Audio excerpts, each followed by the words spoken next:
জুমার দিনকে বিষ্ণু ঈসা ইসলাম বলেছেন হাদা ইয়াউমুল ঈদ, হাদা ইয়াউমুন জাআলাহুল্লাহু লাকুম ঈদান।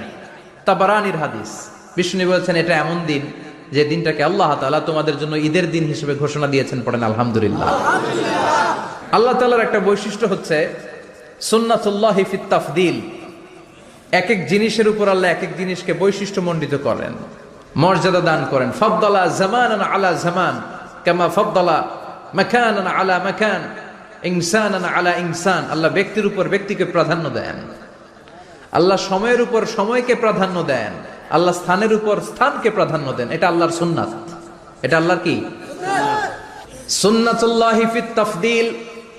ফাদ্দালা জামানান আলা জামান কামা ফাদ্দালা মাকানান আলা মাকান, ইনসানান আলা ইনসান। পৃথিবীর সব মানুষগুলো এক রকম নয়, এক মর্যাদার নয়, আবার লক্ষাধিক